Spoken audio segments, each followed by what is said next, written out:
বন্ধুরা, কেমন আছো তোমরা? সবাই ভালো আছো তো? লাইফস্টাইল উইথ টিঙ্কুর পক্ষ থেকে তোমাদের সবাইকে ওয়েলকাম করছি। আজকে একদম এখন রিল্যাক্স মুডে বসে আছি। কেন বলো তো? সকাল সকাল উঠে আবার রান্না হয়ে গেছে। এটা একটা আমরা যারা হাউস ওয়াইফ বা হোম মেকার তাদের কাছে একটা বিরাট খবর না বলো? এত সকালবেলা রান্না হয়ে যাওয়াটা, রান্না ফান্না করে আর দাদা দেয়া গিফট নতুন সোফায় বসে ভাবলাম যে আজকে বন্ধুদের সঙ্গে একটু ভিডিওটা স্টার্ট করি। আর সঙ্গে নিয়ে নিয়েছি চিয়া সিডের জল, চিয়া সিড আর ফ্ল্যাক্স সিডের জল, যেটা আমি রাত্রিবেলা ভিজিয়ে রাখি। তা ভিডিওটা আমি আরম্ভ করলাম। তোমরা সবাই ভালো আছো আশা করি, আমরাও ভালোই আছি। তবে ওয়েদার চেঞ্জের সময় তো একটুখানি নিজেদের একটুখানি ঠিকঠাকভাবে রাখতে হবে। আমি রাখিনি। এই কভারগুলো কিনতে গিয়ে কি ব্যাপার হয়েছে বলো তো? বাইকে করে গেছি, বেশ তোমাদের আগের দিন ভিডিও বলছিলাম না, বেশ ঠান্ডা ঠান্ডা লাগছে। এবার যাবার পর সর্দি ধরে গেছে, যেটাকে আমি সাংঘাতিক ভয় পাই, সর্দি লাগাটাকে। কি করব, গলা ফলা কালকে সারা বিকেল ধরে গলা ফলা জ্বালা করছে। সেটা এখন ভালো আছে? ভালো বলবো না, ওই আর কি আছে।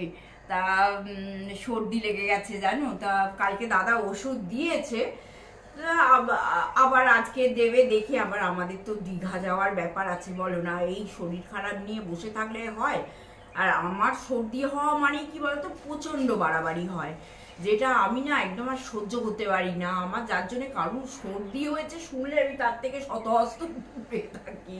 আমি জানি তার হয়েছে, শুনলে আমার হয়ে যাবে। আর কেমন কি ঠান্ডাটা লেগে গেছে। তা বুঝতেই তো পারো আমার সিওপিডি আছে। এবার একটু আধটু এদিক ওদিক হলি ঠান্ডা পড়ার মুখটাতে একটু এইসব হয়। তা যাই হোক, সব মিলিয়ে জুলিয়েই সংসার জীবন। আর রান্না হয়ে গেছে যেটা, আজকে একটু নিরামিষ পটলের ডালনা করেছি। আর কি করলাম, আর মাছের ঝাল তো আছেই, ডাল, পাঁপড় ভাজা আর পেঁপে সেদ্ধ, এই আর আমার ডিম। এই তো রোজের ব্যাপার, ছেড়ে দাও। তা এই সব আজকে করা হয়ে গেছে। এবার কিন্তু রিল্যাক্স মুড। তবে হ্যাঁ, এখনো আমাদের চাটা খাওয়া হয়নি। আমি ভাবলাম যে ভিডিওটা আরম্ভ করি। একটু না ভিডিওটা না আরম্ভ করতে পারলে, আমন্ড খাচ্ছি ওই জন্যে মুখটা এরম করছি। যাই হোক, ভিডিওটা না আরম্ভ করতে পারলে না মনটা একটু কেমন হয়, যে যা এখনো তো ভিডিওটা আরম্ভ করলাম না, তাহলে আমি বন্ধুদের কি দেব কালকে, এরকম একটা টেনশন হতে থাকে। তা পুজো টুজো দাদা করে নিয়েছে, সবকিছু মোটামুটি সকালের কাজগুলো আমাদের গোছানো হয়ে গেছে। এইবার দুজনে মিলে একটু বসে চা খাবো। চাটা খেয়ে এবার সারাদিনের তো ভিডিও চলবেই, যেমন যতটুকু পারি। আর আমি তো বেশিক্ষণ দিতে পারি না, ওই আর কি যতটুকু করি। দেখো, বাড়িতে ক্যামেরার ওপাশে প্রচুর কাজ, মানে ক্যামেরা বন্ধ করা অবস্থায় প্রচুর কাজ থাকে, যে কাজগুলো মানে দেখানো সম্ভব নয় আর কি। প্রথম কথা, সকালবেলা ঘুম থেকে উঠে ছাদ ঝাড় দেয়া, এ তো মানে সাংঘাতিক কাজ আমার জন্য। তাই এই সব মোটামুটি সকালেরটা মেরে এনেছি। আর বেলা কেমন ছোট হয়ে গেছে বলো তো? কি সাংঘাতিক বেলা ছোট হয়ে গেছে। এই সকাল হচ্ছে, আবার মনে হচ্ছে যে এক্ষুনি দুপুর হয়ে গেল। দুপুর বলে কিছু নেই, বিকেল পড়ে গেল রাত, আর রাতটা বেশ অনেকটা। তা মানে দুপুরটা কিছু বুঝতে পারছি না, যে দুপুর হচ্ছে আর সন্ধে হচ্ছে কতক্ষণ। চলো রান্নাঘরে গিয়ে আর দেখাবো পটলের ডালনা। তোমাদের কি দেখাবো, তবু একবার দেখিয়ে দিই, চলো।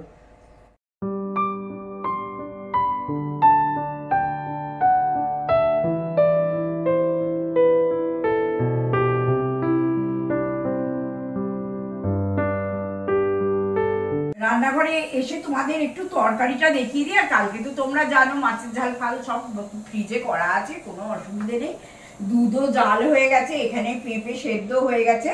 তবে আলু পটলের ডালনাটা আমার হাতে দাদা খেতে খুব ভালোবাসে। দেখো লুকসটা কি সুন্দর হয়েছে, দারুণ হয়েছে। এই সেই স্টিলের কড়াই রাখছি, হ্যাঁ, লুকসটা কিন্তু দারুণ হয়েছে, আর খেতেও ভালো হয়েছে, এটা দেখেছি আমি একটু চেখে। আর দেখো এইদিকে জানলাটা বন্ধ আছে, কিন্তু উত্তরের দিক তো কি প্রচন্ড হাওয়া ছেড়েছে জানো।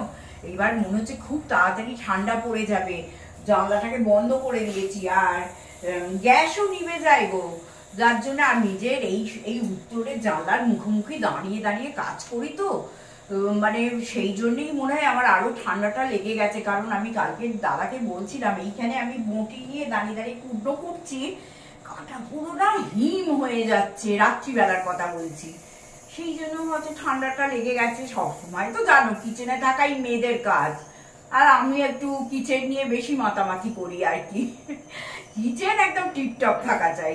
তা ঠিক আছে, আসছি, চাটা খেয়ে নি, আবার আসছি। হ্যাঁ,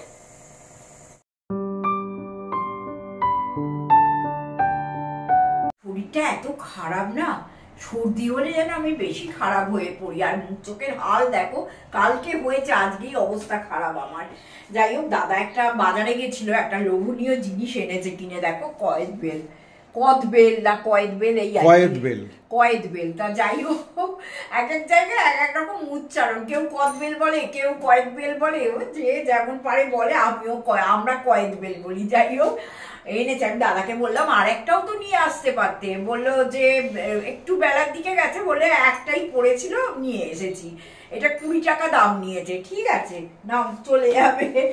তা একটুখানি মাখছি, ভীষণ লোভনীয় কিন্তু বন্ধুরা, তোমরা এটা খেতে পারো, এখন উঠছে তো কয়েকবেলটা, এখন খেতে কিন্তু খুব ভালো লাগবে। আর যেহেতু আমার সর্দির মুখ, সেহেতু তো আমার দারুণ লাগবে, এটা তো তোমরা বুঝতেই পারছো। হ্যাঁ, আমি কি করে মাখাই সেটা তোমাদের সঙ্গে একটু শেয়ার করে দিচ্ছি, কিন্তু একটা জিনিস হচ্ছে, আমার ধনে পাতা নেই, আর আমি আবার দীঘায় চলে যাচ্ছি, কোনো বাজার দোকান নেই, এখান থেকে একটু একটু যে বাজারওয়ালাগুলো আসে তাদের থেকে কিনে নিচ্ছি, নিয়ে আর কাজ চালিয়ে দিচ্ছি আর কি। তা এই দেখো, এইরকম করে নিলাম, নিয়ে কিছুই না, তোমরা সবাই করতে পারো। হ্যাঁ, তা এইটা দেখো, একটু তেল দিয়ে দিলাম, এই যে অল্প করে কাঁচা তেল একটুখানি দিয়ে দিলাম, আর বিট নুন অবশ্যই দিতে হবে। হ্যাঁ, বিট নুনটা দিলে খেতে দারুণ লাগবে, এই যে অল্প করে একটু বিট নুনও দিয়ে দিলাম, আর কাঁচা লঙ্কা। আরে অবশ্যই তোমাদের যদি ধনে পাতা থাকে, এখন তো ধনে পাতার সিজন, অসুবিধা হবে না। আর এটা যদি গুড় দিয়ে মাখাও, আখের গুড় দিয়ে মাখাও, দারুণ খেতে হবে জানো তো। কিন্তু আমার এখন কিছুই ব্যবস্থা নেই, ব্যাঙ্গালোর থেকে এসেছি, এসেই আবার দীঘা যাওয়ার প্রস্তুতি, এখন আমি কিচ্ছু কিনছি না, এসে বাজার দোকান করব, তারপরে আর মানে যা লাগবে টুকটাক মাসকাবাড়ি অমুক তমুক সব করে নেবো। তাই এবারে মাসকাবাড়ি বেশি লাগবে না, কারণ আমি তো চলে গেছিলাম, আমার পুরো একদম ফ্রিজ ঠাসা আছে, টুকটাক লাগবে আর কি। তা এই যে একটুখানি আমি সুগার ফ্রি দিচ্ছি, আর তোমরা একটুখানি চিনি দিয়ে দেবে। আর আমি বলছি আখের গুড় হলে আরো বেশি ভালো হতো। তা যাই হোক, হচ্ছে না, পরে তো এখন তো চললোই যে কয়েকবেলের সময়, তা একটু ছোট্ট ছোট করে একটুখানি দেখো, এই সবে উঠেছে। হ্যাঁ, এই সবে উঠেছে, এখন থাকবে। তা ঘুরে ঘাড়ে আসি, তারপরে সব ব্যবস্থা করে একদিন খাওয়া হবে আখের গুড় দিয়ে। এবং বেলটা কিন্তু পাকা, কিন্তু এত পাকা নয় যে খাওয়া যাবে, জানি না আমি কেমন রেজাল্ট হবে। না না, এটা খাওয়া যাবে, মনে হলো সবে উঠেছে, একটু দাম বেশি, ঠিক আছে হোক, একটা নিয়ে যাই, দেখা যাবে। একদম ভালোই করেছো। আর আমি ভীষণ বিলিতি আমরা, তারপরে এটা খেতে আমাদের একজন প্রিয় লোক খুব ভালোবাসে, টিঙ্কু বলো। হ্যাঁ, মুন খেতে খুব ভালোবাসে, মুন তো এটা দেখলেই বলবে যে দিদি এখনো আমার আসেনি, বলবে, ও আনলে তো নিশ্চয়ই তোমাদের সঙ্গে সেটা শেয়ার করে দেবেই। তা আমি মাখাচ্ছি, আমার মুখে জল চলে আসছে, আর সর্দি হয়েছে বলে বেশ ভালোই লাগবে আজকের দিনটা। তা এইটা মাখিয়ে নিলাম ভালো করে। তা ঠিক আছে, চলো আবার আসছি একটু বাদে।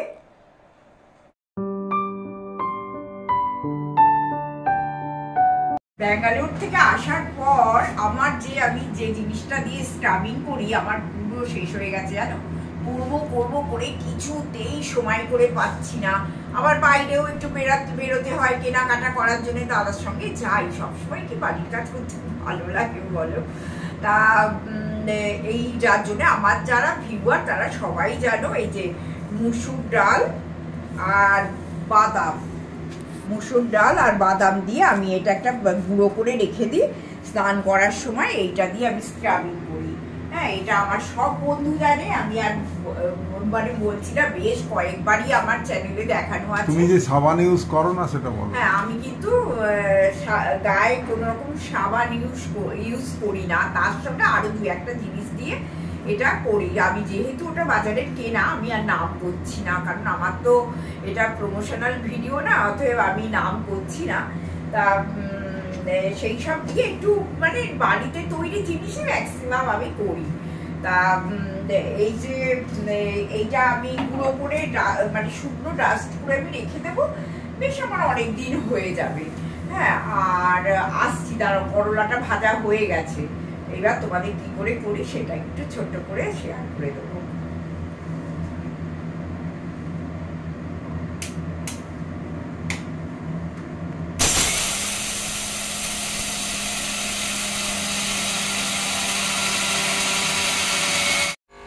দেখো বন্ধুরা, এই যে গুঁড়োটা করলাম, ডাল, কাঁচা বাদাম, আর আমার একটুখানি আগের বছরের অরেঞ্জের যে খোলাটা, সেটা হ্যাঁ কমলা লেবুর যে খোলাটা, সেটাও একটু শুকনো করা ছিল, অল্প একটুখানি ছিল। এবছর আবার কমলা লেবু উঠলে করবো, এই যে দেখো দিয়েছি, একটু একটু আছে দেখা যাচ্ছে, তাই অল্প একটুখানি ছিল, সেটাও দিয়ে দিয়েছি, দিয়ে একদম গুঁড়ো করে রেখে দিলাম। এটা প্রায় আমার 20-25 দিন ভালোভাবে হয়ে যাবে। হ্যাঁ, স্নান করার জন্যে এইগুলো আমার একটু দরকার লাগে, তোমাদেরও বলি, তোমাদেরও শেখাই, তোমরাও যদি করো তোমরা ভালো থাকবে, এইটুকু বলতে পারি। দেখো, বয়স তো হবেই, মানুষের বয়স তো তোমরা আটকাতে পারবে না, কেউই আটকাতে পারে না, আর কেউ মানুষ অমরও নয়, সবই হবে, কিন্তু তারই মধ্যে নিজেকে একটু ঠিকঠাক করে রাখা, মানে যতটুকু করা যায় আর কি।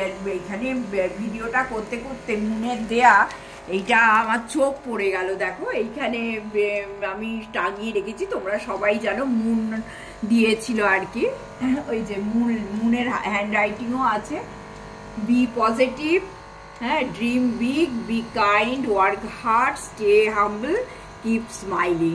দারুণ কথাটা, এটা যদি আমরা সব সময় মনে রাখি, তাহলে আমরা জীবনে অনেক কিছু থেকে নিজেদের সেভ করতে পারবো। চলো মুন, থ্যাংক ইউ আবার জানাচ্ছি, এটা যতবার চোখ পড়ে আমি নিজে খুব পজিটিভিটি ফিল করি। সঙ্গে থাকো, আসছি। ওকে এসেছে, তাড়াহুড়ো করে কাজ করছি, যে আমার বন্ধু ফোন করেছে, ওর একটু এখানে কাজ আছে, ও আমার বাড়িতে ঘুরে যাবে। এবার এত ভালোবাসে, একটু এদিকটা এলেই না একবার বলে তোমার সঙ্গে গল্প করে যাই, একটু বেশিক্ষণ টাইমও পায় না, জানো, ছেলেকে রেখে এসেছে, তা এসেছে, দুজনে মিলে কত কথা সব বলছে, এবার দুজনে মিলে একটু গল্প করি, আবার আমি আসছি। হ্যাঁ, সত্যি আমারও খুব ভালো লাগে, হ্যাঁ ওরও খুব ভালো লাগে, একদম আমার হয়তো যাওয়া হয় না, ও এইদিকে কোথাও পেলো, এলে বা একটু হাতে সময় পেলেই ও ঠিক চলে আসে, শুধু একটু আমাদের দুজনের মুখোমুখি বসে এরকম গল্প হবে বলে। সঙ্গে থাকো বন্ধুরা। বন্ধুরা, যেগুলো ডিমার্ট থেকে কিনে এনেছিলাম না শিশিগুলো, এই যে সমস্ত কিছু টিকিটগুলো লাগানো থাকে, এই ডিমার্টের এই যে টিকিটগুলো সব লাগানো থাকে, এই টিকিটগুলোকে তোলা খুব প্রবলেম হয়, যার জন্য আমি দুপুরবেলা একটু জলে ভিজিয়ে রেখেছিলাম। এইবার এই টিকিটগুলো তুলতে না খুব সুবিধা হবে, দেখো এই হাতে করে একটু ঘষে দিলেই টিকিটগুলো ভারী সুন্দর উঠে যায়, দেখো। এইবার আস্তে আস্তে তো এইগুলো তুলে, তারপরে আমি যে অত নানা রকম স্পাইস এনেছি সেইগুলো সব শিশিতে ঢেলে, তারপরে তোমাদের বন্ধুদের প্রচণ্ড, মানে আমাকে কিছু বন্ধু বারবারই বলছি লিখতে ফ্রিজ ম্যানেজমেন্ট দেখাবার জন্য, তা সেইগুলো একটু করতে হবে, তাই ভাবলাম যে হাতে দাঁড়িয়ে দাঁড়িয়ে ঘষার থেকে, হ্যাঁ, যদি এইরকমভাবে জলে ভিজিয়ে রাখি, দেখো পটপট করে উঠে যাচ্ছে, আর না হলে তুলতে ভীষণ অসুবিধে হয়। এই কাজগুলো এইটা করি। রান্নাঘরে কার সারছিলাম, রাত্রিরে খেতে খেতেও দিলাম, সব কিছুই করলাম, এত শরীরটা খারাপ যে আর পেরে উঠলাম না। ভাবলাম যে শিশিগুলো ধুচ্ছিলাম না, মুচে টুচে একটু সব যে মশলাপত্র আছে সেগুলো ঢেলে আর রাখবো, কিন্তু একদম পারলাম না বন্ধুরা, জানো তো। একটুখানি পরোটা করলাম, সকালে যে তরকারি ছিল সেই করলাম, মানে আলু পটলের যে ডালনা আর কি সেটা ছিল, তারপরে বেগুন ভাজলাম, এই সব করে আজকে পরোটা দিয়ে খাওয়া হলো, কিন্তু এত শরীরটা খারাপ করছে, জানি না কালকে কিভাবে তোমাদের ভিডিও দেবো। তা ভিডিওটা আমার শেষও করা হয়নি, জানি মশলা ঢালতে ঢালতে তোমাদের সঙ্গে একটু গল্প করব, তা পারলাম না, ওপরে চলে এলাম। যাই হোক বন্ধুরা, আজকের মতো ভিডিওটা আমি শেষ করছি। প্লিজ প্লিজ সাবস্ক্রাইব করতে ভুলো না, সঙ্গে থেকো, কমেন্ট অবশ্যই করো, আর লাইক একটা করে দিও। হ্যাঁ, তাহলে আমাদের খুব ভালো লাগবে। আজকের জন্য টাটা, গুড নাইট। এখন দেখো ঘড়িটা কটা বাজে, 10টা 25, বুঝেছো? 10টা 25 বাজে। এই এখন ওপরে এসে ভিডিওটা আমি শেষ করে দিলাম। আজকের জন্য টাটা।